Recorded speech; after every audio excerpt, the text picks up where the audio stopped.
Norte de Santander, Economía Regional y Emprendimiento. Nuestro invitado, David Jaimes, es economista con diplomado en alta gerencia y en este momento está en formación como especialista en gerencia financiera. Muy buenas noches, David. Bienvenido a Cero Coronavirus de la revista contraluzcucuta.co. Bueno, muchas gracias por la invitación al coordinador de la revista, el señor Rafael, a los panelistas, al profe Luis Jesús, al doctor Jorge, a la comunicadora Angie, de verdad que, y a todas las personas que hacen posible la realización de este Facebook Live, de esta emisión de Cero Coronavirus. De verdad que es un agradecimiento especial porque, como lo comentaba antes, es la oportunidad de dar a conocer este proyecto también que vengo gestando, que es un proyecto unipersonal, y el objetivo es promover las buenas ideas también a través de estos espacios. Entonces, de verdad que muy agradecido. No sé si arrancamos de una vez para entrar en materia. Sí, David, desde su perspectiva, han Sí, pasado 3 meses, David, han pasado 3 meses de pandemia y estamos encerrados, estamos en confinamiento. ¿Cómo ve usted, cómo analiza usted la economía regional en general y la economía cucuteña en lo particular? bueno, yo pienso que esta época de pandemia y esta situación que estamos enfrentando, pues ha generado un aprendizaje. Sustancialmente, siempre nos ha llevado las situaciones a buscar una reingeniería de nuestra vida a nivel personal. Todo va a través de un proceso personal y esto va generando unos cambios a nivel económico en materia regional. Entonces, el cucuteño históricamente ha dependido del comercio, es una zona netamente dependiente del comercio fronterizo, no quiso generar una industrialización, tampoco se brindaron las garantías gubernamentales para realizarlo, entonces nos acostumbramos a eso y fue como una herencia, de generación en generación aprendimos a vivir y a depender de la frontera, pero empezamos siendo chocados por este tema bilateral con el país vecino, por toda esa situación tan deplorable que se está presentando allá, y empezamos a reinventarnos también, y empezamos a buscarle una solución.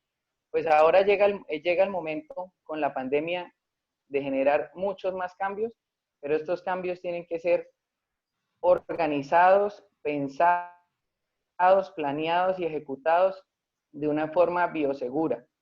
Entonces, es una reestructuración total. Pienso lo que se debe llevar desde las microempresas es a reestructurar dónde están los costos, dónde estamos operando, cómo son nuestros procesos productivos, a qué le vamos a apostar ahora con los nuevos cambios, con las nuevas medidas y con lo que necesitamos para no declinar, porque fundamentalmente necesitamos seguir subsistiendo.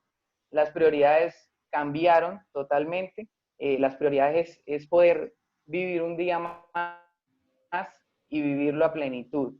Y esto solo lo garantiza eh, un sistema de salud que pueda soportar la pandemia y a su vez este sistema de salud lo puede soportar una reactivación económica biosegura.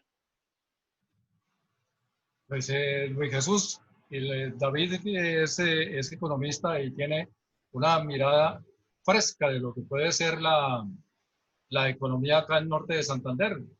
Tiene 5 años como egresado de la Facultad de Economía de la Universidad de Pamplona con sede en Villa del Rosario. Sí, David nos ha mostrado una reseña de lo que se ha vivido en Cúcuta y parte del norte de Santander con respecto a su economía, una economía netamente comercial. Aunque tuvimos algunas industrias, como lo hemos dicho en algunos programas, que han ido desapareciendo y también falta de interés de los gobernantes y de la empresa privada, ¿no? Invertir en esta región que tanto se necesita porque habiéndose encerrado las fronteras, como dice David, pues la situación económica de Cúcuta empeoró y ya estábamos saliendo de esa situación cuando aparece nuevamente esta situación de la pandemia. Y David dice muy claro y repetidamente, ¿no? Hay que reinventarnos, hay que levantarnos de las cenizas y construir nuevos horizontes para sacar la economía adelante.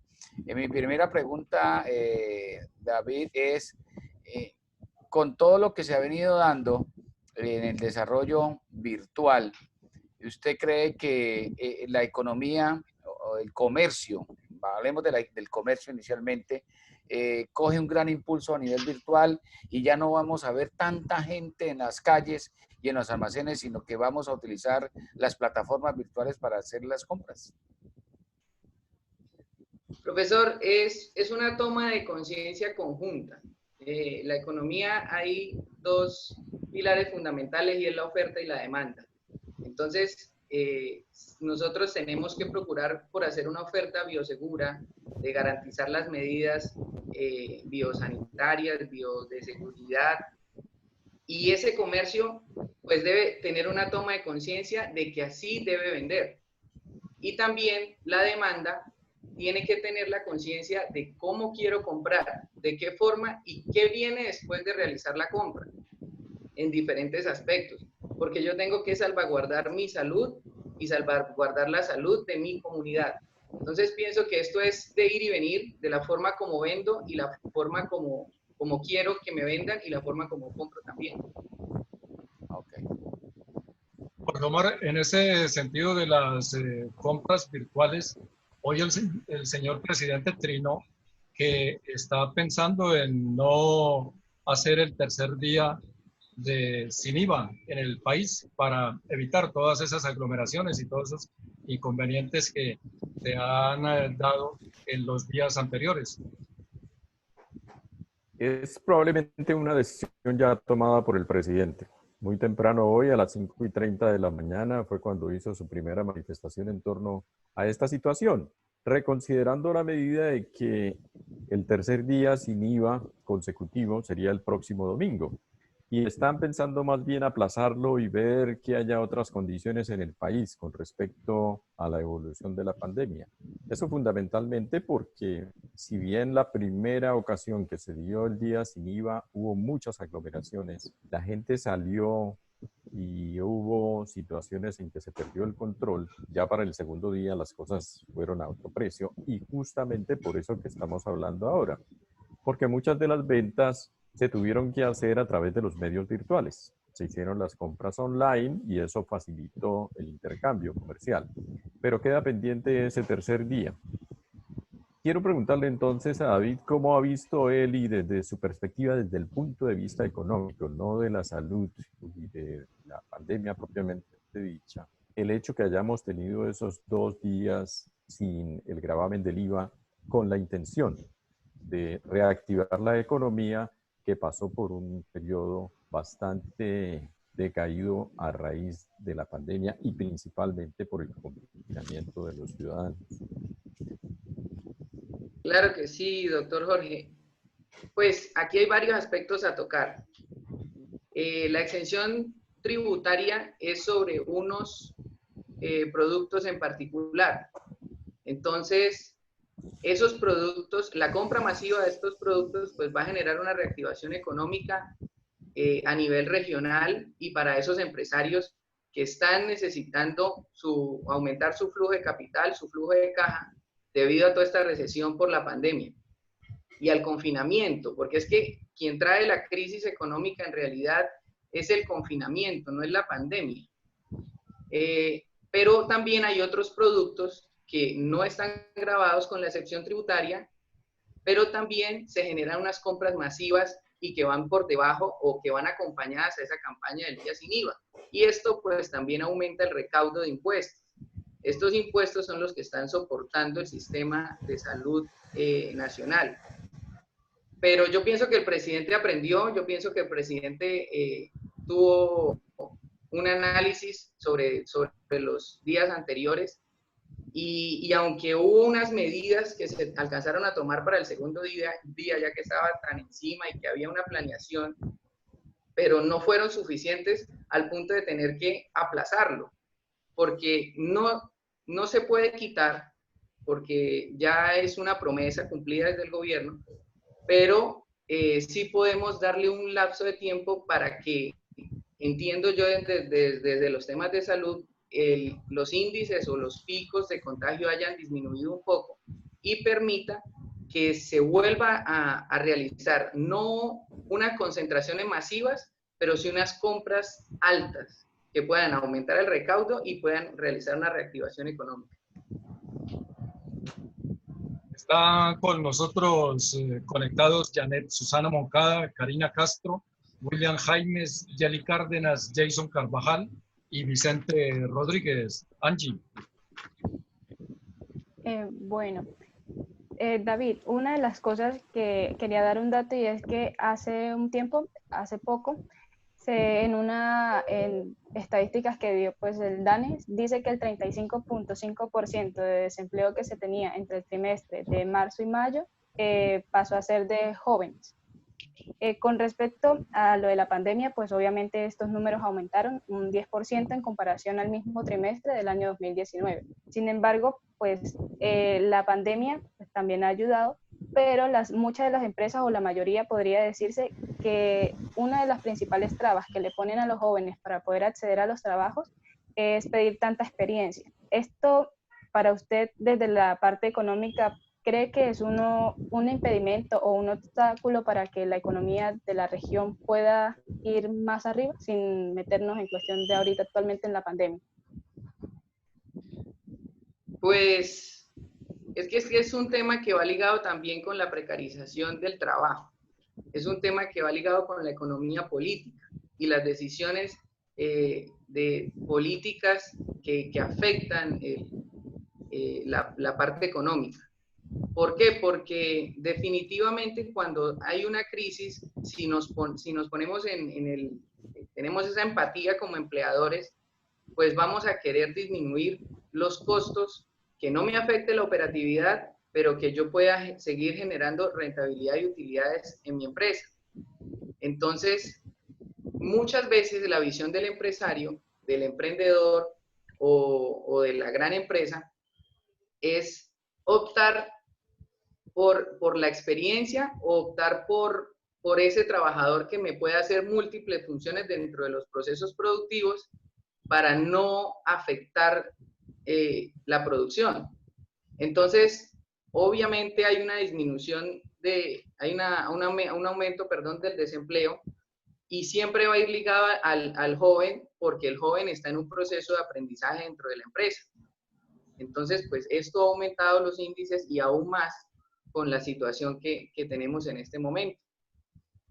Entonces, desde la política pública, primero hay un grave error donde no se están viendo las garantías, donde no se están estableciendo los criterios para sostener el empleo, para sostener la productividad de las empresas, porque la exención tributaria, los auxilios que se dieron, los auxilios a la nómina y otros tipos de ayudas, pues se ha filtrado simplemente por el sistema financiero en Colombia. Y es el sistema financiero quien ha tenido unos logros superavitarios y que ha permitido ese surgimiento, los bancos. Pero en realidad las empresas y el empleo a nivel general, pues han tenido bastantes dificultades por estas mismas situaciones. Entonces yo pienso que están ahí para servir, por eso son servidores públicos. Y no, pues lamentablemente no todos tenemos no todos tienen esa visión por el bien común, sino por generar unos bienes en particulares, rayando dentro del todo el tema de la corrupción y todo eso. Entonces, estas decisiones pues afectan directamente en la toma de decisiones de los empleadores que repercuten en el empleo y asimismo en la dinámica de la misma economía, porque si no hay poder adquisitivo, si aumenta el desempleo, no va a haber poder adquisitivo. Por tanto, no va a haber decisión de compra.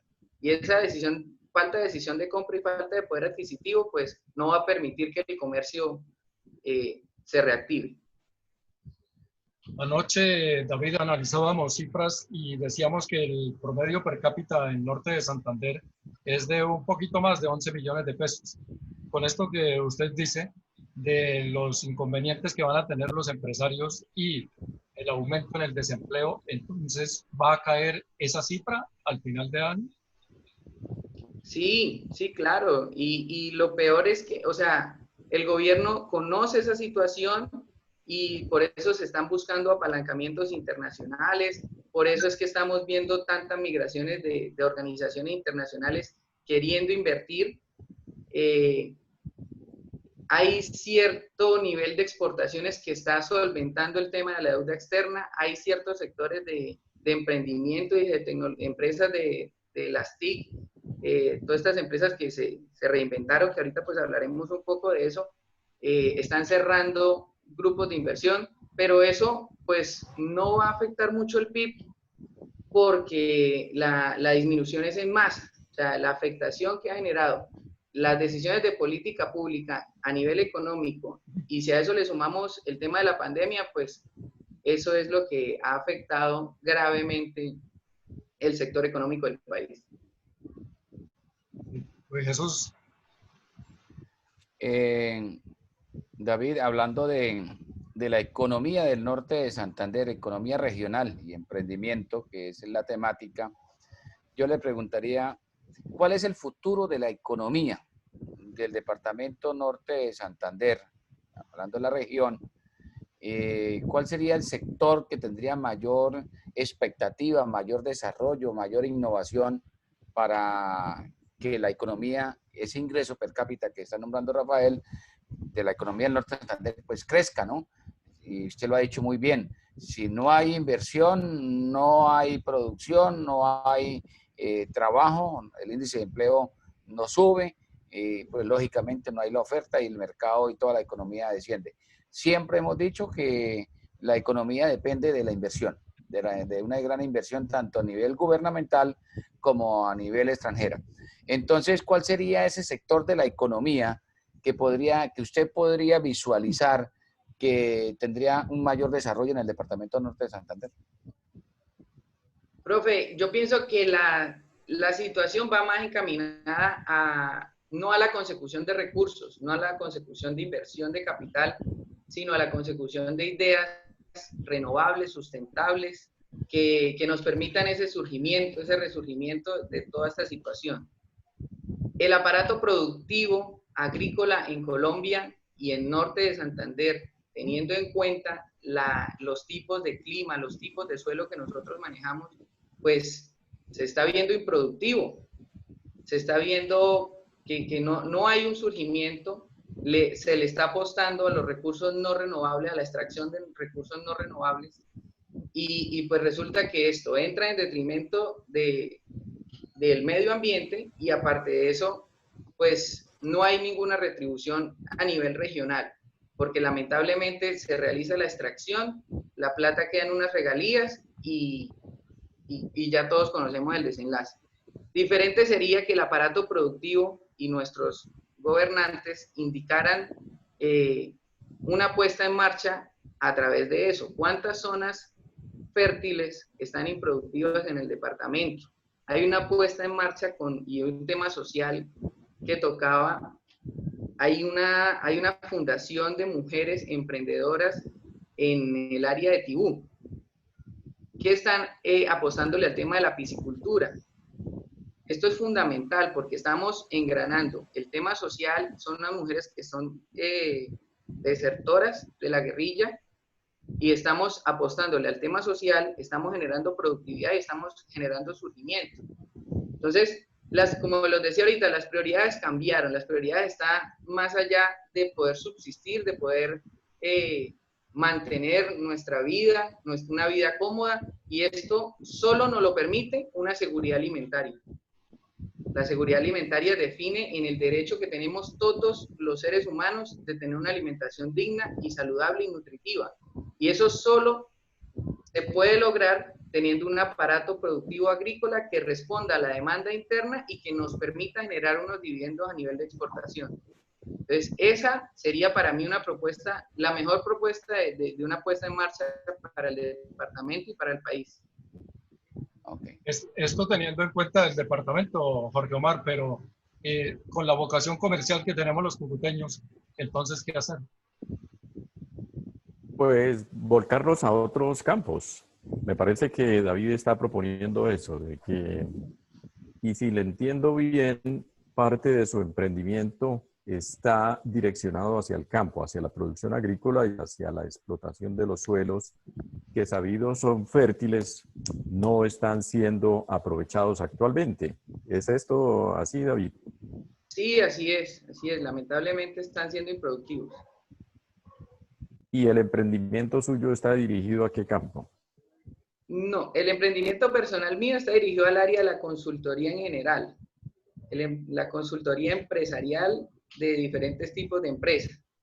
Pero la recomendación para el surgimiento de una economía regional iría, que sería una reestructuración agraria. Y viendo usted las empresas, entonces sería más como incentivar las pequeñas y medianas empresas que pensar en empresas grandes, que más difícil vamos a tener nosotros en esta zona del país. Sí, así es. Que aprendamos a comprar, a producir y a producir y a comprar lo nuestro. Eso es el ejemplo que hay de emprendimiento.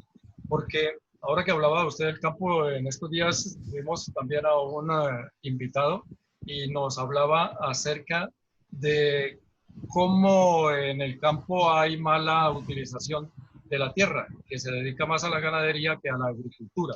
Y entonces él pedía eso, que se destinara menos a la cría de ganado, para que se diera más a cualquiera de los cultivos. Y Norte de Santander, lo hemos dicho acá, es muy bueno para producir cualquier tipo de cultivos. Entonces, esa era una de las posiciones que hacía nuestro invitado del otro día, Carlos Castellanos. Nos hablaba de eso. Angie. Con respecto a lo que David nombra ahorita acerca del emprendimiento de la consultoría que tiene empresarial, ¿qué estrategias utilizaría para poder llevar a cabo ese emprendimiento? ¿Me repites, Angie, por favor? Sí, ¿qué estrategias utilizaría o está utilizando, si ya está haciendo ese emprendimiento, para poder lograr su objetivo, o sea, lo que quiere con ese consultoría empresarial? Ok, no, las estrategias son muchas. Dentro de la consultoría empresarial, pues hay emprendedores que arrancan desde cero, hay emprendedores que ya están dentro del mercado y hay otros emprendedores que tienen las ganas de declinar, de tirar la toalla porque están viendo deficitarias sus rendimientos. Entonces, las estrategias son muchas, pero solo se puede realizar a través de pararnos sobre la pirámide y mirar ese punto de arriba hacia abajo, desde la gerencia, desde el liderazgo, desde los directivos, y evaluar así descendentemente todos los procesos para poder generar unas estrategias implícitas dependiendo de las características de cada empresa. Esa es prácticamente la base de la consultoría empresarial dentro de cualquier sector económico. Entonces, pasando por la reestructuración de los valores corporativos, el direccionamiento estratégico, el liderazgo, la formación gerencial, hay diferentes tipos de estrategias dependiendo de las características o dificultades que esté presentando la empresa. David, Bernard Cárdenas García dice: pienso que se deben fortalecer las empresas que puedan responder a la demanda laboral y darles oportunidad a aquellas que necesiten de algún cambio, como el acoplamiento de tecnologías o mejoramiento de procesos para la reducción del margen de desperdicio. Sí, así es una de las alternativas muy importantes. Lo que pasa es que estas alternativas necesitan un acompañamiento y un trabajo articulado desde los entes territoriales. Es fundamental que nosotros o sea, que nuestros gobernantes y nuestros parlamentarios que conocen el departamento, que conocen las dificultades que presentan los empresarios, estén vinculados con estos procesos y que ayuden al surgimiento de la reactivación del mercado empresarial. No se pueden quedar solos y se ha sentido un abandono, suena fuerte, pero así es, se ha sentido un abandono desde esa parte parlamentaria a nivel nacional y como que ellos están allá en el Congreso y nosotros aquí la vamos a guerrear. Y los empresarios, porque tengo la oportunidad de realizar mi proyecto con diferentes tipos de empresarios de diferentes sectores, así lo han sentido desde los entes departamentales.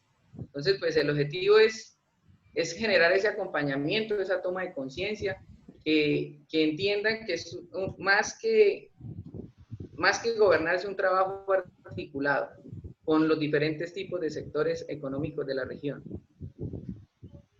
Luis Jesús, en el colegio, en los grados 10, 11, cuando se ve que ya el joven está por salir de las aulas, se hace una guía, una orientación profesional para que al final, cuando tengan una carrera, no se queden en carambas, no soy capaz de ejercer mi profesión, lo que estudié, y hagan como David, emprendan algo. Sí, así ve. Y las instituciones educativas, hay diferentes medios que están buscando y eso es también la oportunidad para felicitar, porque no todo se está haciendo de manera equívoca. Hay diferentes instituciones como Impulsa, como el SENA, diferentes programas que están apostando al emprendimiento, que están apostando a invertir, pero entonces es un trabajo articulado, como lo decía, entre las ideas, la disciplina y la perseverancia para poder lograr sacar una idea, transformarla, una idea de negocio en una empresa sustentable y sostenible. Sí, Rafael. La educación en Colombia cambió a partir de la Ley General de Educación de 1994, a la Ley 115. Porque pasamos de una educación académica a una educación técnica. Y cuando hablamos de educación técnica es porque todas las instituciones educativas deben preparar a los estudiantes en una modalidad técnica en los grados 10 y 11. Esas modalidades técnicas tienen que ir acorde al desarrollo industrial y comercial de las regiones.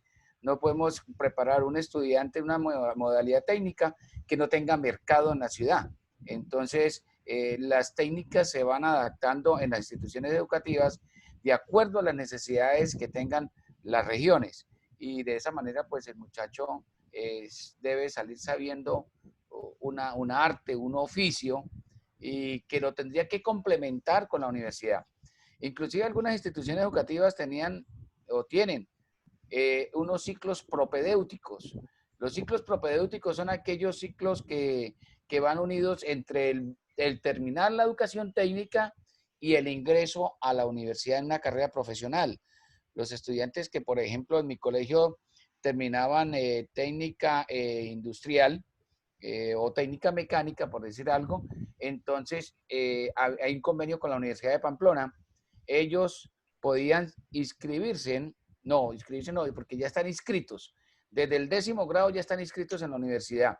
Podrían matricularse en la universidad para continuar la carrera técnica y empezarían con el segundo semestre, sea carrera técnica, tecnológica o la profesional si es la ingeniería mecánica. Entonces, esa idea de la articulación entre los colegios y las universidades a mí me parece que es magnífica. Lo que pasa es que en algunas instituciones se han ido acabando esos convenios interinstitucionales, colegio-universidad, y se han ido perdiendo esos ciclos propedéuticos. Pero la verdad que son muy buenos porque conecta al joven desde el colegio en la universidad.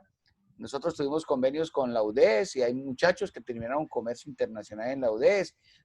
Tenemos convenios con la Universidad de Pamplona y ahí tenemos muchachos terminando ingenierías mecánicas, pero se ha ido perdiendo esa articulación. y por lo tanto, pues es bueno que se tengan otras expectativas, ¿no? Otras visiones de qué es lo que necesita la región para seguir preparando.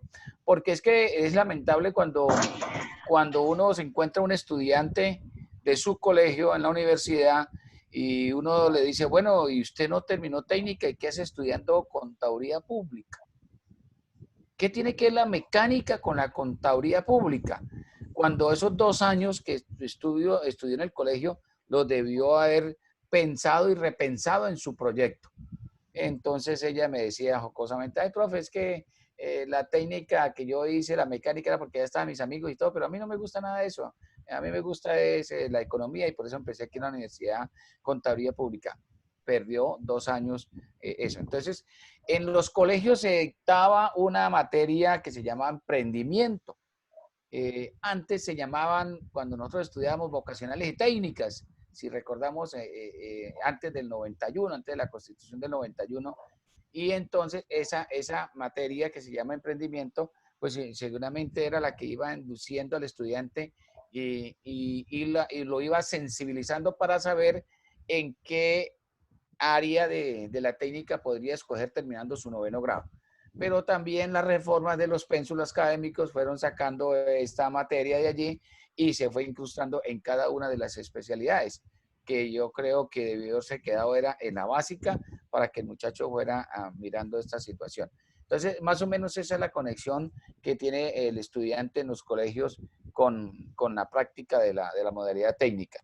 Pero volviendo al caso con David, ante la pregunta que yo formulé, pues nos dijo que el polo de desarrollo, perdón, el sector de la economía que podría desarrollarse en la región es el sector agrícola, el sector primario, básicamente, porque pues tenemos todos los pisos térmicos y todo el terreno habido y por explotar y trabajar para tener una mayor producción, y dice que una de las bases, de las necesidades básicas para suplir al ser humano es la alimentación, ¿no? Según la escala de Abraham Maslow.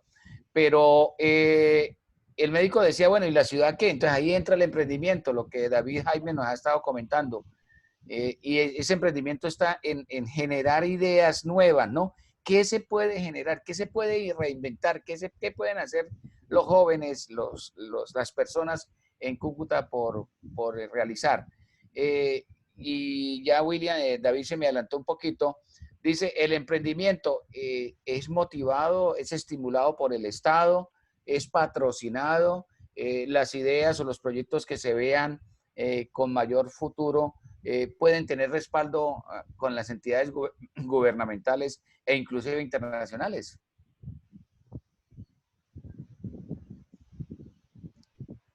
Hablando del emprendimiento. Sí, así es, profe, como lo comentaba, hay diferentes instituciones que están apostándole al emprendimiento. Inclusive la gobernación tiene este programa Impulsa Colombia, pues tiene una idea de negocio, está fundamentada, tiene un sesgo de investigación importante y hay una proyección de una demanda esperada, de una rentabilidad esperada, pues ellos terminan de hacer sus análisis y los acompañan. Y sobre todo, ese acompañamiento va ligado además con el recurso, con la inversión, con la capacitación, que es fundamental. Muchas veces yo he llegado a realizar consultorías en empresas estando en esta situación de pandemia y una de las preguntas es, permítame ver su página web. Y resulta que la empresa pues no tiene página web. Entonces nos estamos perdiendo de un e-comercio, de un comercio electrónico que básicamente se está quedando ahí y que no permite que avancemos. Esta institución que le menciono, Impulsa Colombia, le regala a través de una plataforma que se llama Colab la implementación, diseño y el hosting de la página web gratuitamente a través del programa de la gobernación. Entonces, son cosas importantes que de pronto el emprendedor o el empresario del norte de Santander desconoce y pues estas son las herramientas que nos están ayudando y que nos están dando a nivel gubernamental para poder sobrellevar. A propósito de lo que planteaba Luis Jesús, Jorge Omar, Jason Carvajal dice que muchas veces los jóvenes no siguen esas técnicas en la universidad, pues tienen fallas en el aprendizaje y fallas en la asimilación de los conceptos en el colegio. Tal vez porque no los han podido asimilar bien o no se les ha transmitido de manera adecuada, ¿no? O también, como en el caso que citaba Luis Jesús, porque están en el sitio equivocado. No deberían estar intentando aprender algo que no es de su gusto y que probablemente ellos no ven como el futuro en ese campo. Entonces eso pues tiene ese problema. Pero quiero preguntarle a David, ahora que estamos hablando de emprendimiento y de hacer empresa y de trabajar en cosas que puedan ser novedosas y más allá del comercio, ¿cómo a través de el trabajo que usted realiza podríamos encontrar forma de incentivar el turismo en la región y que esto también ayude a impulsar el desarrollo de Cúcuta y el departamento? Doctor, disculpe, ¿cómo podríamos qué? No, no le entendí. ¿Cuál sería la metodología o cómo sería el mecanismo para impulsar el turismo en la región y que ayude también a su vez a que sea un polo de desarrollo tanto de la ciudad como del departamento? Sí, lo que pasa es que ahí nos toca pasar de lo general a lo particular. Todas las empresas, en un 90% de las formas empresariales, en cualquier tipo de sector económico, llámese fiducia, industria, inmobiliario, manufactura, cualquier tipo de sector económico de cualquier empresa, nace con una idea de negocio. Esa idea de negocio está emanada por una personalidad, por un ser humano. Entonces, desde la construcción personal, podemos empezar a ser generadores de ideas, ¿sí? A romper esos que... hay un coach peruano que hace referencia al patrón cognitivo. Y yo pienso que eso es la falta de conciencia que nosotros llamamos. Ese patrón cognitivo nos lleva a generar como una recepción y como una defensa a aquellas situaciones del pasado que nos generaron alguna dificultad. Entonces estamos como tan a la defensiva de que eso no me vuelva a afectar, que simplemente estamos volviendo a traer la dificultad. Entonces, en la manera en que podamos disminuir o erradicar ese patrón cognitivo, pues vamos a ser generadores de cosas positivas. En ese orden de ideas podemos empezar a reinventarnos, podemos empezar a cambiar la forma de pensar y eso, volviéndolo masa, cuando uno piensa positivo por un minuto, pues fue un cambio transitorio. Si lo hacemos por una hora o por una semana, se vuelve un hábito, pero si ese cambio positivo lo hacemos por un año, se vuelve parte de la personalidad. Si eso lo multiplicamos y lo hacemos en masa, se vuelve una generación. Se vuelve una generación de toma de conciencia, se vuelve una generación de forma positiva. Y estas son las bases de poder liderar una idea de negocio y volverla y transformarla y ser generadores de producción, de desarrollo y de apalancamiento y de impulso económico. Angie, ¿le llama la atención lo del emprendimiento?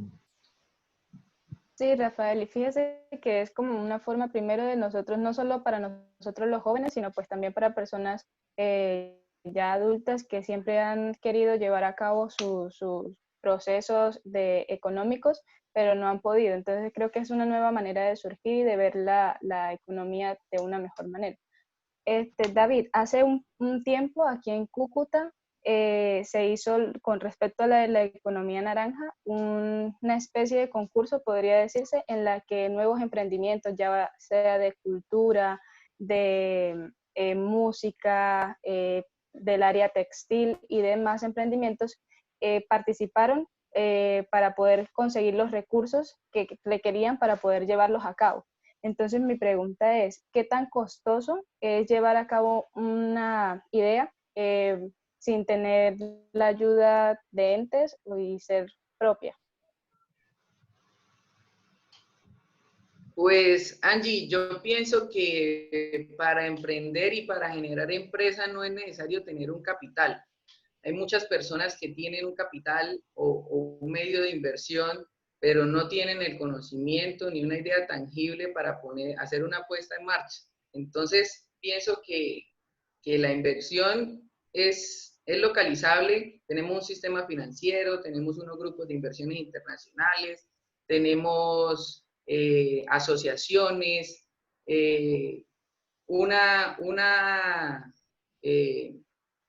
fundación, una asociación, se funda con un computador y con unas ganas de una junta directiva de arrancar un proyecto productivo. Designamos cargos y arrancamos. Y cada quien aporta desde su área del conocimiento y fundamentamos una empresa. Entonces yo pienso que el tema de la inversión no tiene por qué ser una limitante, ¿sí? Porque hay diferentes tipos de apalancamiento, inclusive hay socios inversionistas que no tienen ni idea del negocio, ni conocen, ni quieren, pero quieren darle rentabilidad a su capital y están buscando ideas innovadoras para que pueda darle surgimiento a esto. Simplemente porque el sistema financiero pues no le representa gran rentabilidad.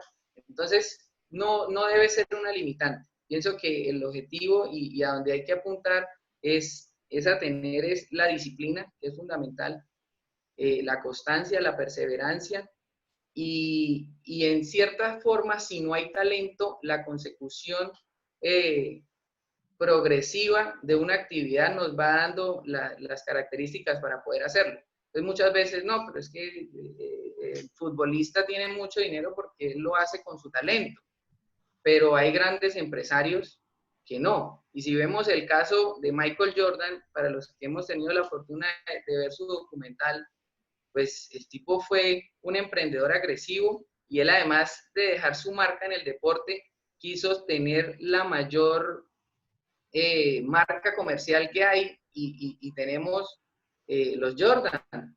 Entonces, él hizo una extrapolación de su propósito, no solo en su ámbito deportivo, sino que generó toda una industria a raíz de su marca y lo que logró con su talento. Entonces, y muchas veces, también muchas veces dentro de las ligas menores, le dijeron que no servía para el deporte. Entonces, es un gran ejemplo para seguir, con sus dificultades como ser humano también, quería destrozar lo que no le gustaba. Si alguien lo miraba feo, entonces quería acabarlo y aniquilarlo en el juego. Entonces, de pronto esa forma de pensar como tan incisiva, pues también trajo limitaciones. Pero sin salirnos del tema del emprendimiento, es un gran ejemplo y no es una limitante la inversión, simplemente es querer hacerlo y tener la disposición. Y se lo complementa Bernard Cárdenas, David. Le dice que pienso que pueden utilizar el cooperativismo entre sectores para que se genere experiencia organizacional, ampliar el mercado y replantear los nichos de mercados generales, nichos de mercados específicos. Y además le hace esta pregunta: ¿qué tan efectivos han sido los ángeles inversionistas para los emprendimientos en el departamento? Pues nosotros tenemos que tomar lo positivo de las inversiones y estas personas o estas grandes organizaciones, ellos vienen a invertir, vienen a hacer un trabajo social, pero también vienen a no perder su dinero, a invertir en lo que realmente es rentable. Entonces, ellos solo apuestan cuando saben que van a ganar. Entonces, es de qué manera nuestro proyecto productivo tiene que cumplir las características específicas para que no sea un fracaso esta inversión. Pero tenemos que aprovecharlo, Es un flujo de capital que no tenemos en el departamento, es un flujo de capital que lamentablemente si no damos la talla con las ideas y la constancia, pues simplemente ese capital se va a ir a otro departamento y lo que es más lamentable, se puede ir a otro país y simplemente pues no vamos a sacar provecho y beneficio de esta inversión internacional. Pues David Jaimes, economista, especialista en gerencia próximamente. Muchas gracias por habernos compartido sus conocimientos y habernos dado luces en torno a esto del emprendimiento y para también ayudarnos a entender un poco más lo que es la economía regional. Muy gentil por haber aceptado la invitación de Cero Coronavirus. A usted, señor Rafael, muchísimas gracias. A toda la audiencia que estuvo conectado en este espacio por atendernos, por atender esta temática que es tan importante. A veces suena ladrillo, a veces suena que como que hay una tranca, pero si se sabe explicar y si tenemos esa disposición para hacerlo, pues es muy aceptable. Igualmente, agradecerle a los panelistas, a los invitados, al profesor Luis Jesús, al doctor Jorge, a Angie, por esta invitación, por este espacio. Como lo decía al principio, pues es una ventana para también mostrar las cosas buenas y positivas que se está haciendo por el desarrollo empresarial de Norte de Santander. Gracias, David. Gracias, David.